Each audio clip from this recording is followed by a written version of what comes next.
we were having a business meeting before you joined us. Yes. And we're not telling you what's about. Yeah. Because that's not Red it's Couch boring stuff.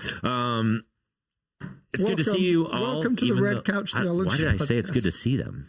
I don't see them. Don't see them. I'm it's lying. Good to be seen. It's so good to be. I'm so glad most of you aren't looking at us. Yeah. But a few of you are. I feel I'm off the game. It's because you're stretching other muscles. My mind is spinning. Yeah. I felt like this morning I had to change gears 12 times already. Well, like subject matter changes. Yeah. I'm not very good at that. Yeah. Well. But here we are. We're at the podcast. We've got a couple of things that we haven't had in a little bit, which is we've got some questions from the community. Okay. So I thought we could dive into that relatively quickly because it might shape some of the question. And then I've got a few questions for you too. But just so that we have a frame of reference, no preamble. Should we just dive right in? Yeah, let's do it. Yeah. I mean, I could say that I preached on Sabbath this week. You talked about Sabbath. Which is such an interesting subject because I honestly have this feeling that if I could have people practice one discipline only, Sabbath might be it.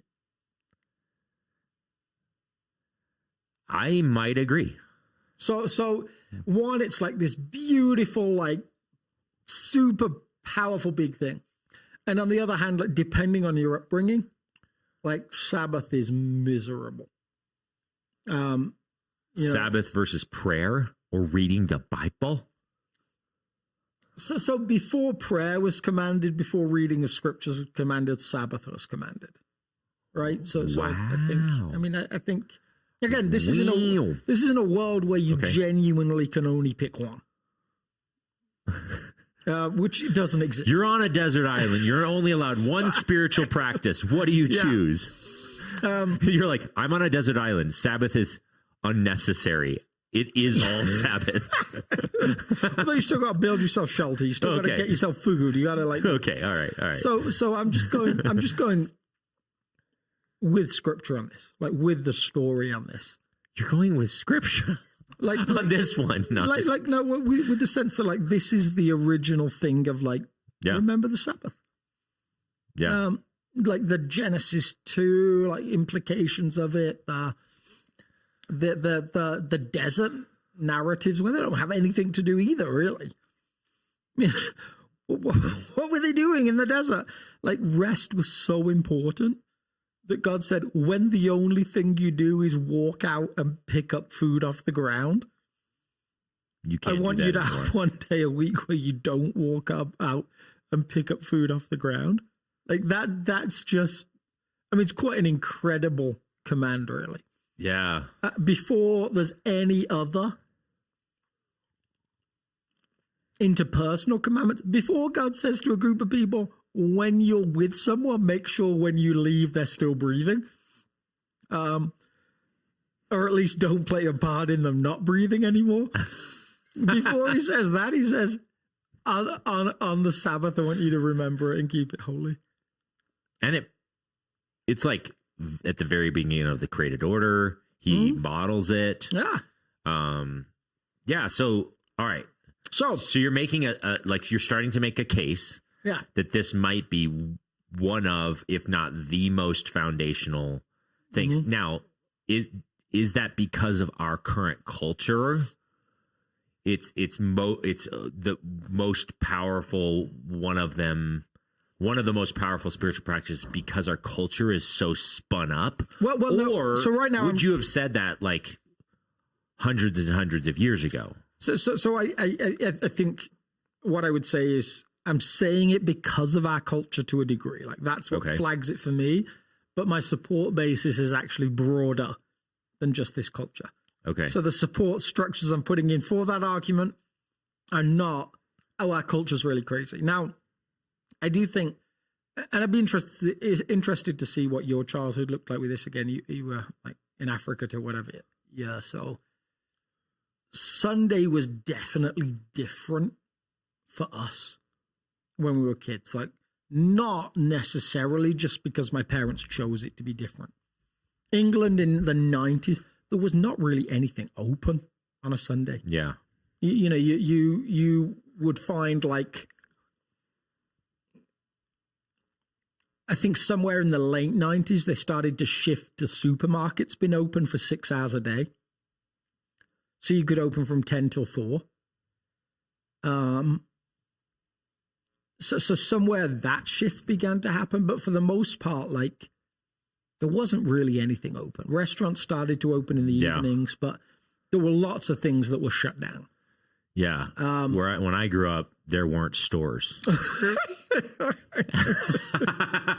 Yeah. No, I'm just joking. It wasn't quite that much. I wasn't that remote in the villages, but yeah, sorry. Yeah. We used to go pick up food off the ground too. Yeah. Yeah. We were wearing loincloths and running around like, no, that's not quite actually what, but a lot of people think that's how I grew up in Africa. Like, did you live in a hut? Yeah. You know, so all right. Did you swing on trees? Like, you look like that Tarzan. Did you have a pet lion? I got those questions so often when I was a kid. I was like, I saw one once. Yeah.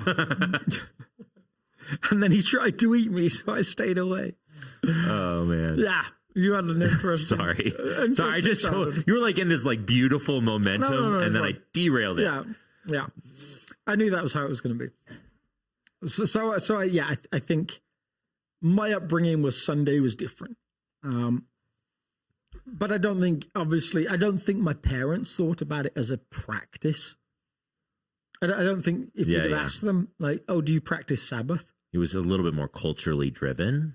Yeah. Now, they were part of the Christian side of that culture, so they embraced it, but it wasn't something that they like had to intentionally implement. Yeah, they didn't really need to think about it. Whereas now, it's other than Chick-fil-A, which is like my kid's big lament, actually will leave church on Sunday, and Sunday's quite often a takeout day for us in the after church.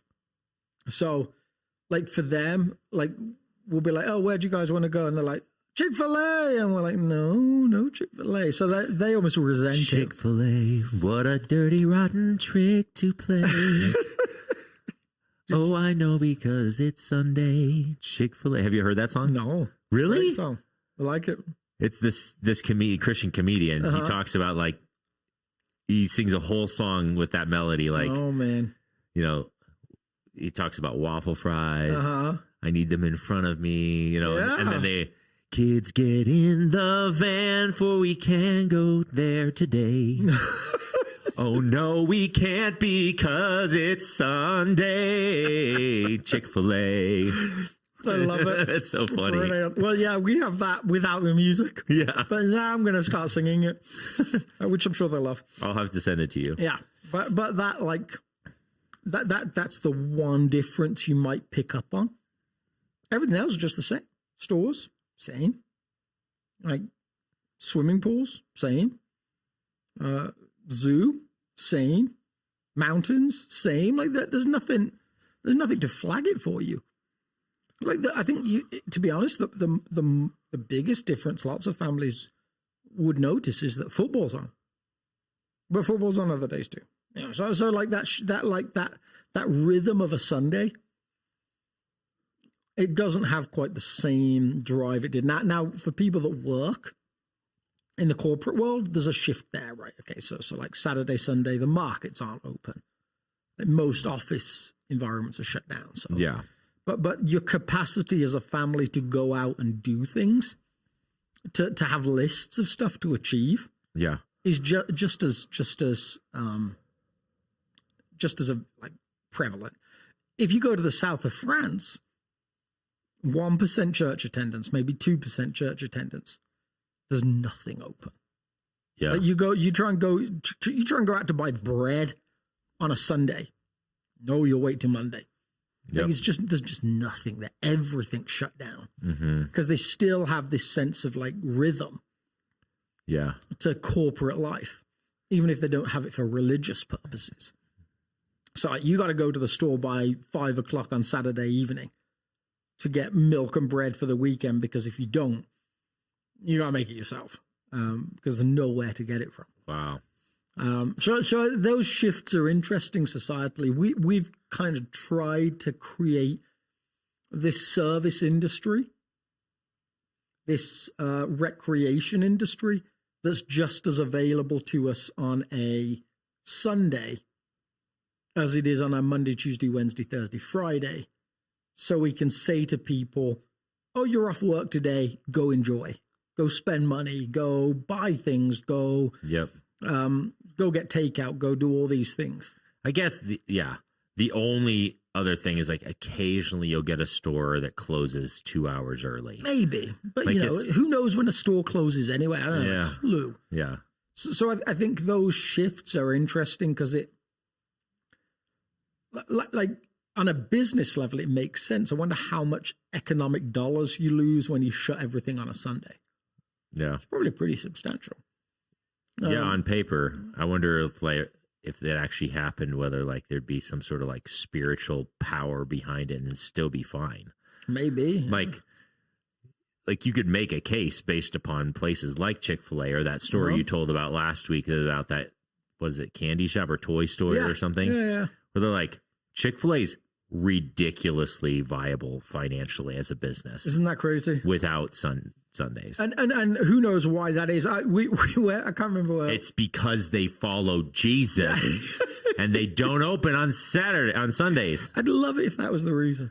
I don't have a strong answer, but it's fascinating to me that, where were we? We were somewhere not long ago. We went to get Chick-fil-A from somewhere. And we had to like drive past, the McDonald's was like right across from it. And we're looking through the windows of McDonald's at like 9 o'clock in the evening, and it's empty. Like there's nobody in there. There's a drive-through window that's got one car in it. Huh. And then we get to Chick-fil-A and the drive-through's like looping around the building still. And there's no seats in there. It's full of teenagers. It's full of like, people hanging out. They don't open on Sunday, but they probably put crack cocaine in their chicken. So about it, there's like a moral tension there. I don't know what they're doing to this chicken. It's something. Yeah. It's magical. But it just like, and you walk in, the whole place has a different atmosphere to most takeout. You walk into McDonald's and like some of the Wendy's we stop on the road up to Minnesota. Is there anyone here? Am I going to get killed here? Is this like a mob joint? Is this a cover for something? Yeah. Chick-fil-A, you walk in, it's friendly, it's happy, it's all these different things. Totally. So how those things are all interconnected, I don't know, but either way, it's a really well-run business, and somewhere they've decided we've not lost to. the shift of Sabbath as a country, or at least our city regions have. Middle America, like it works different. There's a little bit more of a vibe. Like when I visit northern Minnesota, there's still a few things open, but a lot of it closes. And then because we go to northern Minnesota too, and so there's places where you go in northern Minnesota, like the general store in our town, and our place is like 8 miles outside of this town. But you kind of like, is this just your house?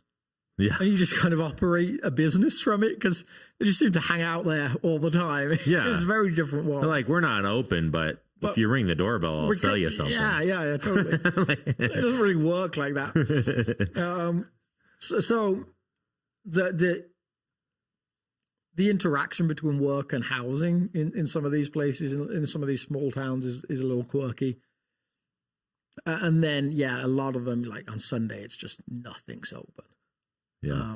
So I think, all that to say, Sabbath is a practice I love, has become really important to us, not because we have this like no shopping or no takeout rule, actually, because we do it on Friday, so everything's available.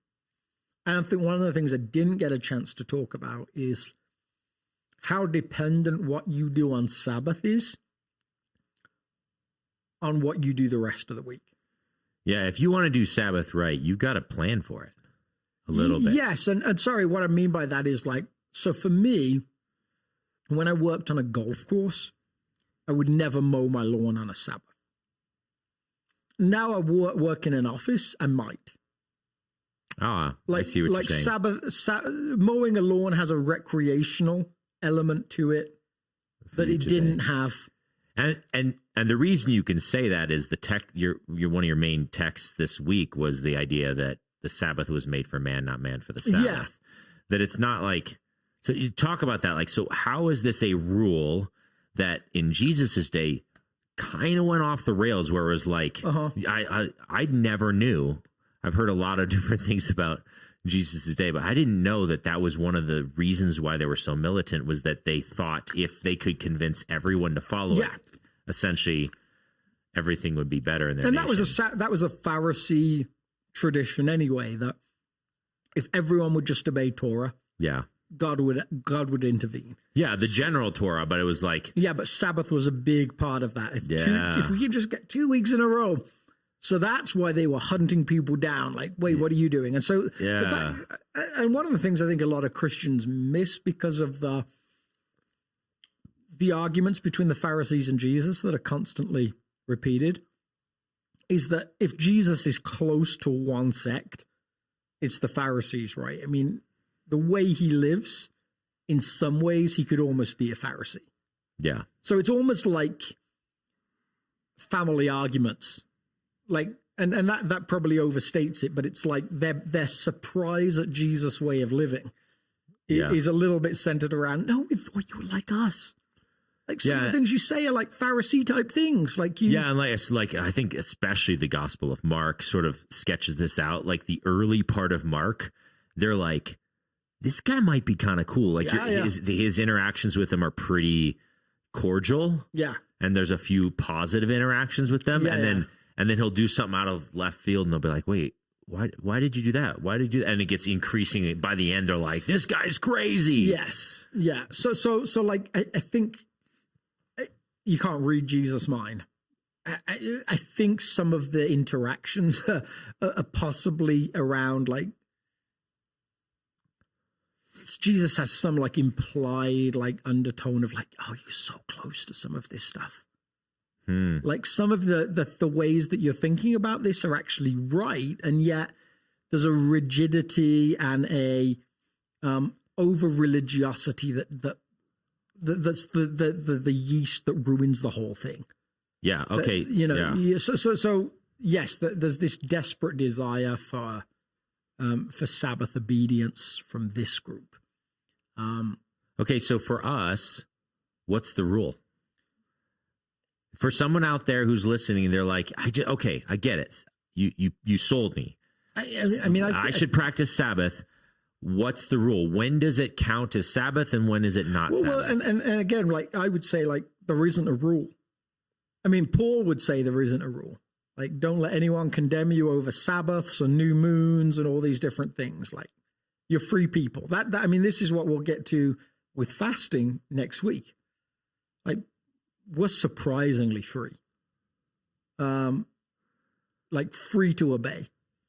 And free to live into God's original design for humans. So when you have something like Sabbath that goes way beyond a law commandment at some point, all the way back to like the prime movement of humanity, the prime origin of humanity, of like God modeling something for his new creation, I think there's a wisdom to it that you're wise to obey. But there's no judgment on it. There's no have to on it. I just don't see that. So all right. So that's the startling thing about. So let's vet that out a little bit in Sabbath, and then have a bigger question for all of practice. Well, that I mean that's where I was going. Okay. So we can do it whichever way, but okay, yeah, let's go there. So maybe the question I was going to ask was, it seems like some of the spiritual practices, let's just take this series, for example. Some of them feel more like commands, and some of them feel more like invitations. Take case in point, what you're going to talk about this coming Sunday, where it's like a little bit more sparse evidence that fasting is a command. I think you could make a good argument none of them are commands. Okay. I mean, I think you could make that argument. Like that you're free to enter in joyfully. And that's one of the things that perhaps our upbringing in America, Britain, Christian families that we struggle with because of. Okay. So on one hand, like, you're brought up in a Christian world of, remember to pray, remember to read scripture, and so we can grow up with this sense of like, I guess I should. And that would be a good command. Yeah, to obey. you have like scripture reading, serving, praying. Now, there's imperatives associated with some of these, like, for example, serving, like or participating in God's kingdom. Go therefore and make disciples, baptizing them in the name. So that's in the imperative mood. In the original language, it has a command weight behind it. And so I get it. But our knee-jerk response when we read passages like that is to say this. Okay, I get it. We're free in Christ, but this is a rule. Yes. So it's stated kind of like a rule. So like serve, pray, stated that way. Serving, praying, silence and solitude. That's maybe not stated as much of a rule. Maybe there are. Gratitude definitely has some commands in it. Yeah. And hospitality, definitely some commands. Like maybe one of the most heavy-handed. But you will do this, and I will punish you if you don't care for the needy. But they're not concrete around a time and a place. So they're pretty like, whereas a lot of religions, it's essentially centered around, no, you pray at this time. Okay. You do this at this time. Like, this is how much of this you have to do this. It's all very ambiguous and very centered around, like, it has this vibe of like a natural thing emerging from a relationship and a copying of someone, as opposed to you have to do this. I think there's some of that element in play to me. I mean, even like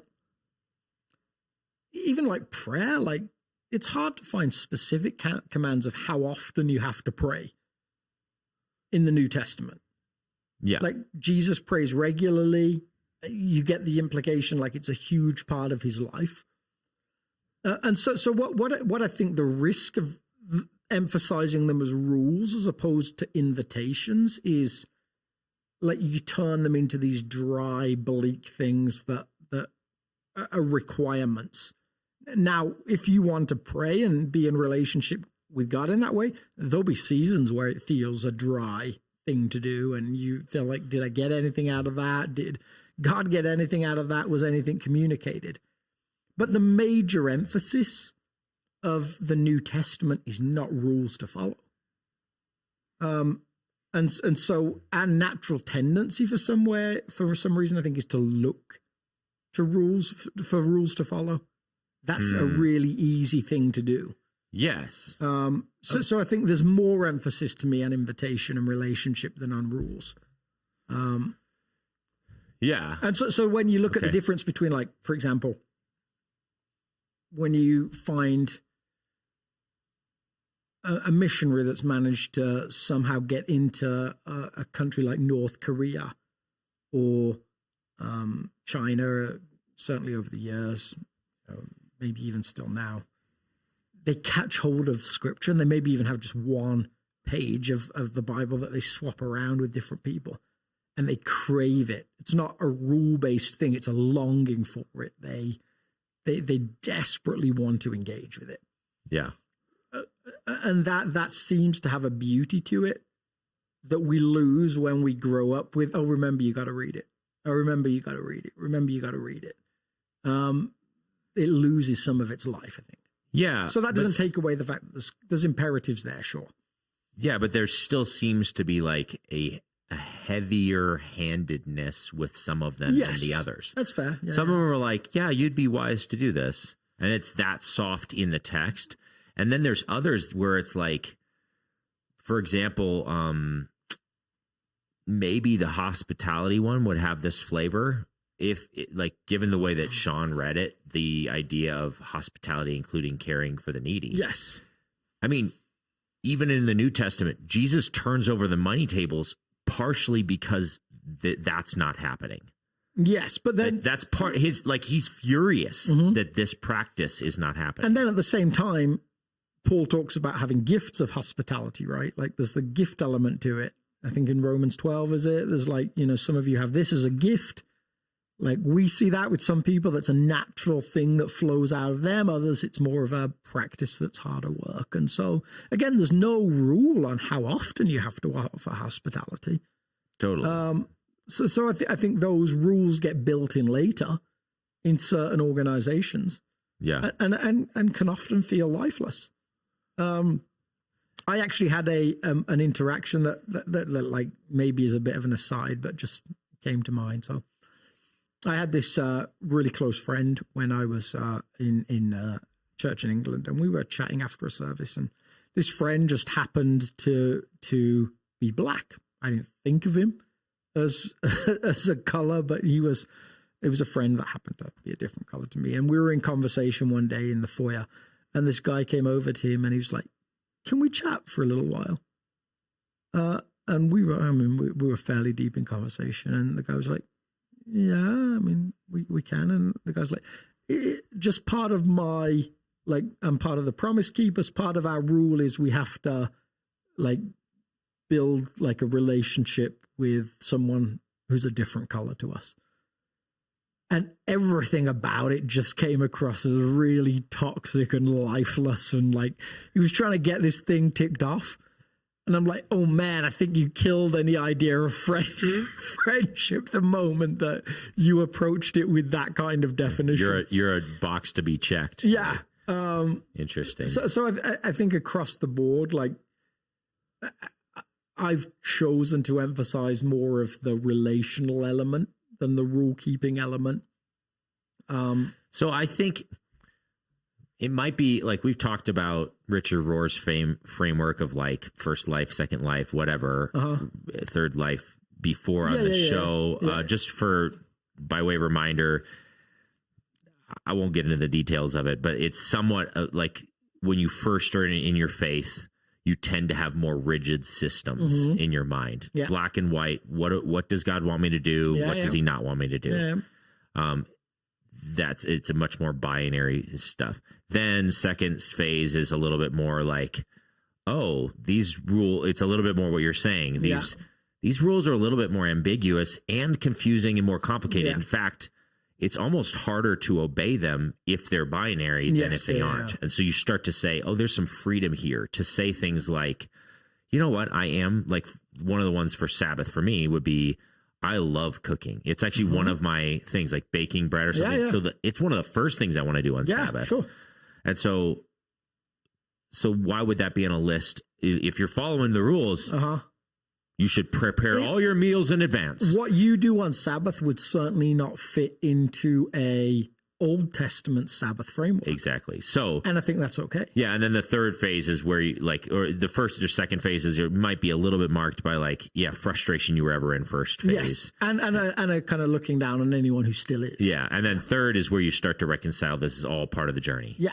Yeah. And like, Critical Journey would say the same thing. Yes. Some of these different languages. So with that framework, as a reminder, I say it's maybe appropriate or okay if you feel like you need a little bit more rules around some of these practices because the scriptures speak of them that way. And I think the scriptures almost acknowledge that journey in that way. Some of them have a little bit more of a command sort of flavor to them because they're drawing people out of the ways of the world and into. And when you're in the binary space, that's what you're looking for. You're hunting through the scriptures, trying to find the rules. Yeah. And they're there for you. Yeah. But then as you meditate on them for a lifetime, you find out those rules are much softer around the edges than you expect them to be. Yeah. Is that fair? I think that's helpful. This week we'll look again at rule of life. Yeah. And give people some invitationary steps. Like, rule obviously has a different meaning there. Like we've talked about that idea of trellis, of guidance. At times, Paul seems to be talking about guidance, and at times he seems to be talking about concrete rules. At times he seems to be talking about things that are Christ-like character, that are not so much a thing to tick off a box, but a thing that emerges out of being like Jesus. Yeah. an example of that might be a rule of forgiveness. And yet what he seems to be saying is, this is what Jesus is like. And if you're going to follow Jesus, then forgiveness is what Jesus is like. And so you are people of forgiveness. Like the connection between them is, as I say, like, as soon as you start to think of it as a box to check off, I think pretty quickly that can lead you astray. So I think you might put things down as rules, especially in that first stage. Yep. But usually out of, I want to become like Jesus. And these are the sort of things that Jesus does. And even in that first phase, though, you might put them down as rule, put them in your to-do list. Yeah, sure. There's literally check boxes there.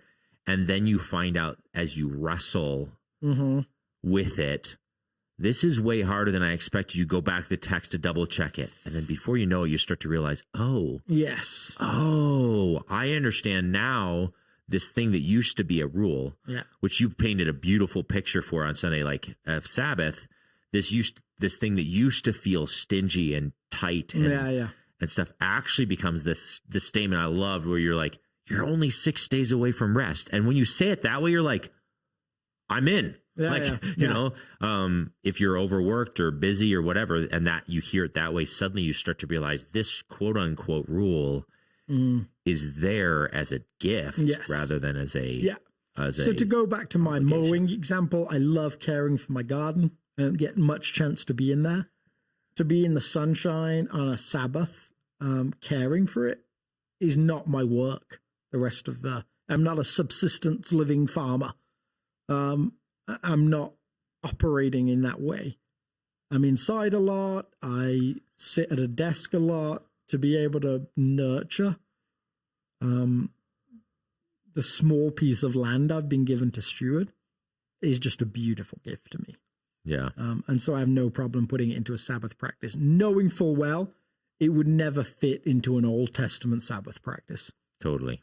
And even back when I was managing a golf course, did not fit into a Sabbath practice. Yeah. So I think all these ideas are a good segue into our first question, because I think they both have similar flavors to this conversation. The first question is, are you okay with jumping there? Yeah. The first question that came in is, what are some guidelines for determining what work is in regards to Sabbath? For example, does work refer only to our jobs, or does it include things like bathrooms or grocery shopping or cooking? So we started to already answer this question inadvertently, but let's maybe address it head on. I would say a couple of good frameworks or guidelines are probably, is this something I do as a part of my other 6-day rhythms? So if you're a stay-at-home mom or dad, and at some point during the week, you're like, I create a list of things to go buy at a store, and then you go buy those things at the store. Probably don't do that on a Sabbath.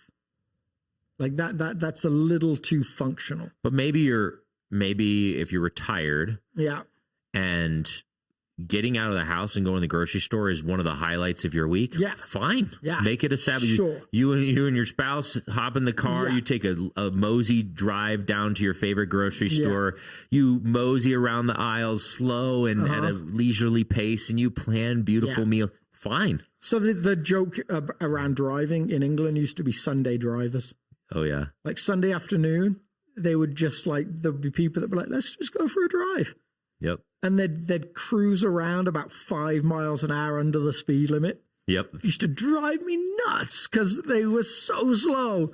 Yep. But they were just not in a rush to be anywhere. And that rush question of Sabbath should not be a rushed experience. Yeah. There shouldn't be things that you're driven to do quickly on a Sabbath. So I think that work guideline is and that's easy if you have a paid job. Now, the challenge is caring for a child is hard work. So there'll be things on a Sabbath that no diaper changes. Yeah, that Sabbath would be nuts, right? There's a functional care, the exhaustion of making meals every day. But there's things that you can actually do to mitigate that. Yes. You can batch cook meals during the week and say, you know what we do on on Sabbath, we do leftovers. Like, the stuff in the fridge. Or in my case, because I love baking or whatever, or making like homemade pizza or something, I love the slow process of that kind of a meal. I love that it takes all day to make that meal. So maybe if one of you works and one of you doesn't, the one that works during the week is the one that does the cooking during that week, or maybe there's a switch there or something like that. But there's this constant leaning into things that you find restful. Yeah. And so like, how could we help someone who's processing that? What's some frameworks that we give them to think differently about this as a gift rather than... I think the framework that I gave on Sunday actually covers this. Like, so when you get to the sixth day, does it look like to stop what you held? Maybe a joyful thing that you hold? What does it look like to stop doing that? So one of the things I don't do on my Sabbath day, which is Friday, is I love to read. So I'll still read on the seventh day. I won't read theological texts. Like I lay down like the study element. I'll pick up a novel that I love, or like I've got a book that I picked up not long ago that was an almanac on sand country in Wisconsin, and it's just like this guy who follows like different rhythms of like so like I'll pick up something that just brings me joy. That we kind of come back to that later, but what does it look like? How can you stop something? So how can you lay down the care, like cease from work is the major idea. So I try not to read any messages to do with work. I have a soft rule that allows me. There's a lady in our community that's like is particularly sick and knows that she's probably going to be invited into eternity pretty soon. And she happened to say to me the other day, "Hey, would you come visit me on Friday?" And I was like, "Absolutely." Yeah. Like, that there's no way that I'm going to say no to that opportunity. Yeah. Under the guise that that's work. Like it's a joyful conversation with a fellow follower of Jesus. And so, but for the most part, I won't open messages. Yeah. All of my message system gets closed for the day. I'll try to not look at anything that comes through on my phone. So that's some of my ceasing. So right off the bat, the framework is that if you're looking for a black and white rule, it's gonna be hard to follow this practice because if we use Jesus's framework as our framework, this is a gift that God gives to man. Like Sabbath was made for man, not man for the Sabbath. Just meditate on that. Yeah, that means if Sabbath becomes a burden that you carry, you're doing it wrong. And so to Jesus' point, eventually everyone has a line of something that will bring them to work on the Sabbath. Yeah. His version is if your donkey falls into a pit, you're going to get it back out. Yeah. So I have things that are my donkeys falling into a pit.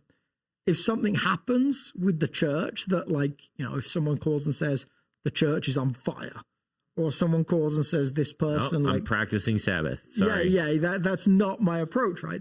If someone is in a deep crisis, that's my version of a donkey falling into a pit. And there's moments where Sabbath gets broken for that. Yeah, that makes sense. So stop is first. Okay. And then there's a question of, well, what brings me rest? You talked about the joy of baking bread, like bringing some order into like this crazy process of what can happen when you put flour and water and yeast together. So for me, rest often involves I very rarely get a chance just to hang out with my family in the morning. Like I love the mornings. I've read that Robert Browning poem before. Like the years at spring, the springs at morn, the morns at 7, the hillsides dew part. Like I love that idea of like early morning, doors open because the weather's a little bit warmer. If it's winter, I might make a fire or something like that. but something that just allows me to move at a slower pace. Yeah. So, all right.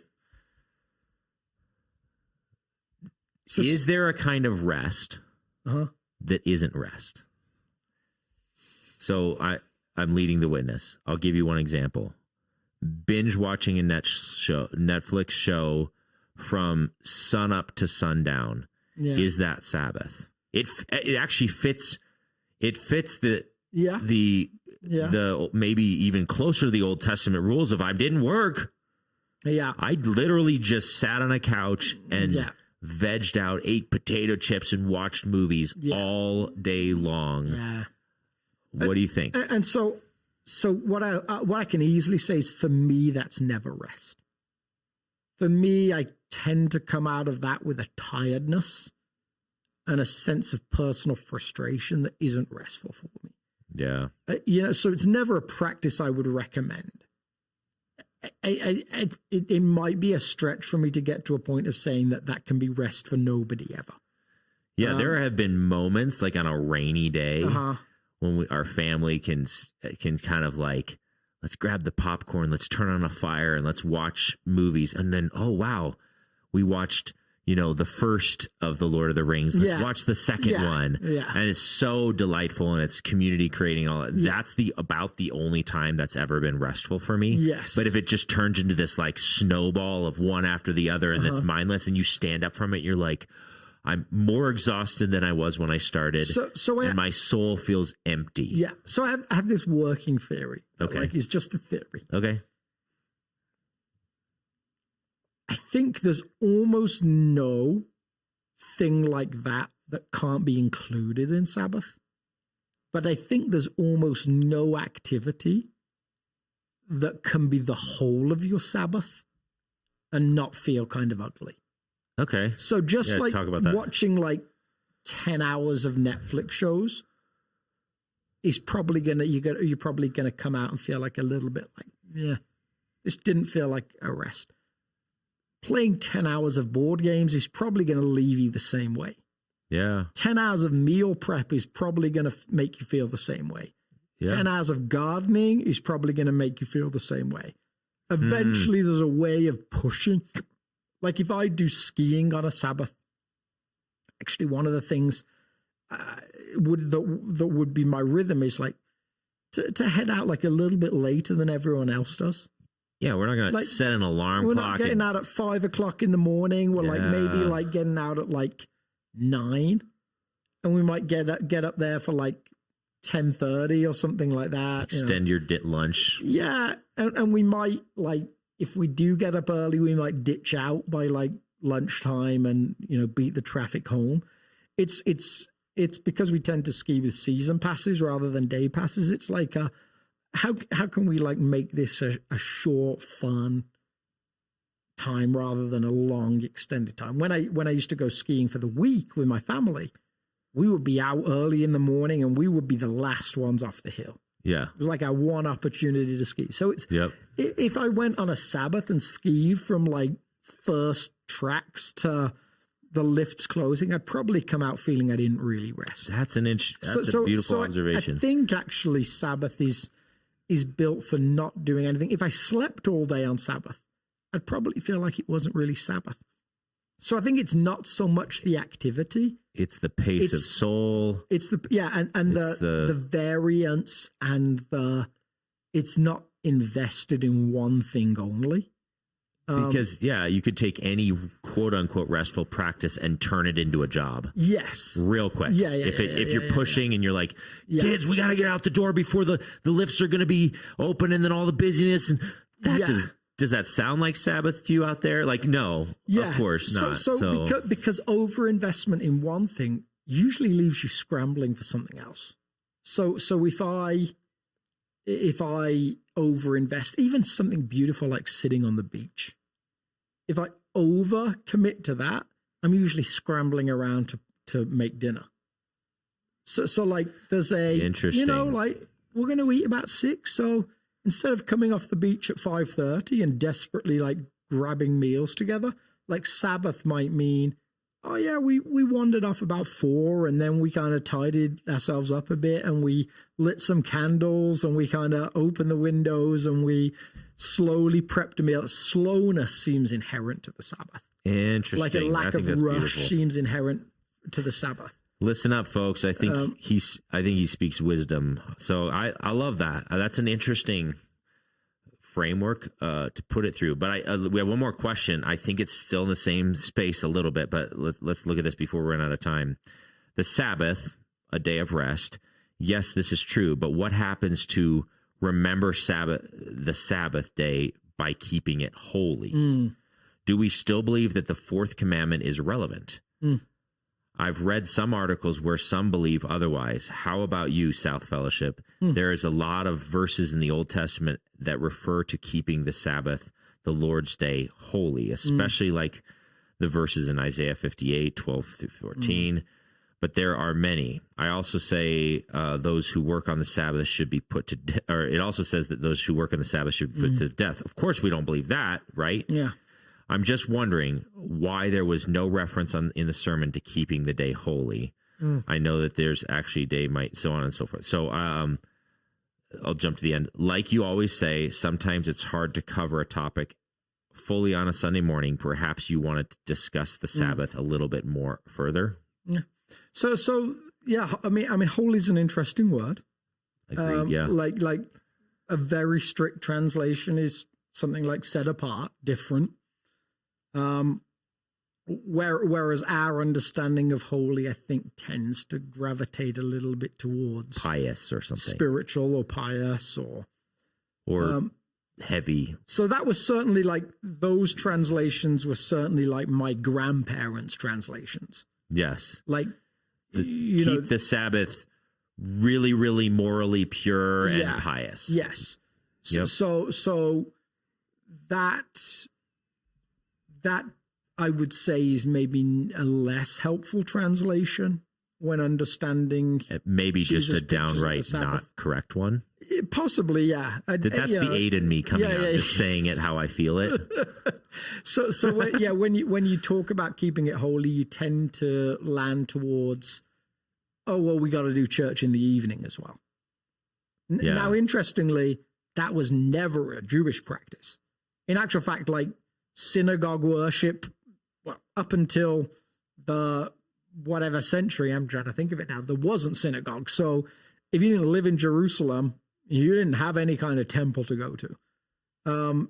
There was family worship around a meal and prayers and sometimes singing. And let's remember entertainment and religion. There were bloodlines between that for most of history as well. Like a lot of the sacrificial system was just a big old feast party. Yeah. So, and a lot of the singing was religious singing. It was centered around the story of faith and all those different things. So bloodlines there, but there wasn't strong commandments towards make sure you attend a service somewhere for the Old Testament crowd. And the New Testament says, make sure you're gathering. Yeah. So that's about it. Like it doesn't have like there's a strong biblical tradition that moves it to Sunday because it's like a beautiful reflection on the resurrection. Yes. But aside from that, it's like pretty loosey-goosey. Yeah. So and even there with the New Testament gathering, like fascinatingly, and again, like a little bit of a tease of a Sunday. The early followers of Jesus were known far more as a feasting crowd than a fasting crowd.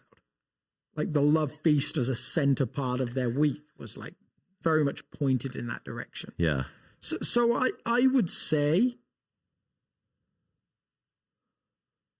I think that the idea of separation and distinctness and the way that God meets you in there is much more the language. Now, yes, fascinatingly, the seriousness of choosing work versus rest on the Sabbath in the Old Testament was highlighted by this. Anyone who breaks that is to be put to death. Yeah, I mean, so there's some weird, like, if you look at some of these Old Testament commands that are really, really scary sounding, the context of them is oftentimes strange like that. You know why? God gets really, really mad when we won't rest. Yeah. Like he gets angry at us. Yeah. When we won't rest. Yeah. Isn't that an interesting dynamic? Or like when we won't trust him. Yes. Yeah. And when we're all anxious about life. Yeah. That creates a sense of anger in God, yes. which is an interesting reality. So, but for almost all commentators that I can think of, like especially the Jewish commentators on the Exodus passages, on the Genesis passages, work stoppage is the primary focus, the ceasing, the laying down of tools. And that's where the holy language comes in, the set apartness of it, the distinction of it. I mean, think about all the other cultures that didn't have Sabbath, where every day was for work and there was never stoppage of work. Think about Egypt, when there was always more bricks to be made because the empire always demanded more bricks for their buildings. There's a starkness to that sets it apart, that makes it holy. Yeah. And then rest is the second element. Is the follow-on from that. What happens when there is no work to be done? What brings your soul joy? What enables you to worship God in beautiful ways? And so I think for someone who wants to hold to holy as sacramental, maybe as worship-orientated, pious, worship is certainly the third element. Like, how do I honor God in this moment? How do I express my gratitude? Fascinatingly, there's always, in the New Testament, the language of sex is centered around a worshipful activity, an enjoyment of a relationship that is distinct and also set apart, is different from the relationship you have with every other human ever. So there's all sorts of things a person can enjoy on the Sabbath with no guilt whatsoever. Yeah. So just by way of reiterating it in my words, is this word holy, it in the most literal sense is set apart. So things like utensils are called holy. Why? Yeah. Because they were removed from the standard batch of spatulas. Yes. And they were moved into the temple or whatever to be used for a very specific set apart purpose. Paul uses it about body parts. Some parts are holier than others. Because they're set apart, they're kept separate. And things that are unholy are things that are just normal. Common. Yeah. Not evil, by the way. Yeah. Unholy things are not always deemed as evil biblically. They're actually just not set apart. Yeah. They're just like, so you could, in that language, you could say that, like, if you have a specific like utensil you use for the grill, you don't use it anywhere else. It is a holy utensil for the grill. It is set apart. And then all the other spatulas, unholy. Yes. So there's a more Hebrew-esque format of what holy means. Yes. So that's the challenge, I think. I grew up catching the tail end of the framework that said holy meant kind of more pious. Perhaps even my understanding as a kid was boring. Yeah. So the implication I would have got was somewhere, mainly from grandparents, not really my parents, although they said it in some ways, or my mom said it in some ways, was like, I loved football growing up, or soccer. Like the implication I would have got is Sundays is not for football. The reality of Scripture is Sundays is absolutely football, unless you play football for a living. And then it doesn't fit that framework. Interesting. So somewhere like choosing rest, as I say, requires, what is it that's worked for me? Yeah. How do I lay that down for a day and trust that the world will keep moving? Yeah, and then I think maybe another way to draw back in, I think Alex shared a lot of his own experience with Sabbath. I think you shared with me earlier this week that, like, this is one particular spiritual practice that you and your family you've really started to experience the fruits and the joys really powerfully. So which is one of the reasons why he shares it so with animation of story about skiing, about being in the garden. Like, it's something he's living in and his family's living really well. So to take this question and back to Alex's story about Sabbath, probably the marker that I would connect the dots. What makes Sabbath holy for the Walton family is maybe the pace. Yeah. So all week long, you're running around, you do this, you do that, you've got to shuffle this and shuffle that. You might even go skiing, but you're going to do it a little bit at a higher pace. Yeah. And then Sabbath, what makes it holy is that you say, I'm not playing that. Yeah. I'm going to move slow. Yeah. I'm going to light candles. I'm going to take an obnoxious amount of time to garden and read and take a nap and stuff. And so that's what makes it holy, is that it's distinctly different than the pace and the frenetic life that is being a human being in this world. Yeah, and so the shift, and this is, I think, a valuable thing to maybe end on. The shift for us happens on Thursday night. Yeah. Like, Friday is our Sabbath day, but Thursday is when it begins. So I get home like maybe like no later than 6. And already there's a turning and a shift towards, okay, like, there's nothing more to be done. Like, if I have stuff to do on my sermon, it'll wait till Saturday. If there's something that's left undone there's no picking up of that thing. Yeah. So there is no level to which I could be behind on prep because of the week that would lead me to write anything on Friday. Yeah, you're so committed to this that you're like, I'd rather preach a bad sermon than sacrifice Sabbath. Yes. It's absolutely. that important. Like, it's like, no, there's nothing that comes from unless it's a donkey falling into the there's a relational crisis. And to me, having to write a sermon on Saturday never qualifies. Yep. So I think there's this like shift that's felt there. None of us are really ever out on a Thursday in this season of life. Thursday's home. We used to do small group on Thursday, but that felt like it qualified. So every other week we'd begin Sabbath with friends. It wasn't Sabbath for them, but it was for us. So that's a lot of like meals and conversation. And if you're a strong introvert, you may decide, nope, that doesn't qualify. But for us, it felt like it fit. And then, as I say, on Friday, like, everything just runs a little bit slower. Love it. Laura and I might go to the gym together or something like that. I might take the dog for a walk. Just slow meandering. I love that. So if we go out, we never leave early. And we'll get home, and it's the one day we're all around together. The kids aren't at school. I'm not at work.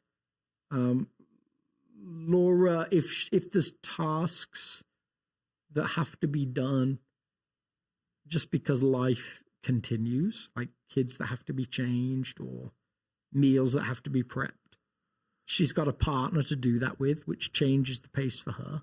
Yeah. Like tonight, I'll probably go home and cook because I have that same love of it for you. Like, to me, like, I love to, we're a busy family and we're 6 of us, so we'll quite often like throw things on the table for people to grab, especially on Sabbath. I love to actually put things into like serving bowls and like have candles on the table so it feels a little bit more like, special. Yeah. So I think you start to see it reflect in all those different ways. Slowness is a great word for it for us. Yeah, I love that. Well, I don't know. I was telling Alex this, like, this series, I've enjoyed, and I love these different spiritual practices, but for some reason, this was one that sort of was calling to my soul this week and drawing me in. Maybe it's because of the frenetic pace that I'm moving right now with seminary and side hustles and other things, where I was just like, you know what? I need that pace. I need that reminder. It's that rest is only 6 days away. Yeah. So, I love it. We highly recommend it. Sabbath, 2 enthusiastic thumbs up. Yeah. And we love you all. Thank you all for tuning in. Hopefully that answered some of your questions. And let's go and not do stuff on Sabbath. I love it. See you guys. Oh, that was not the button. Bye again.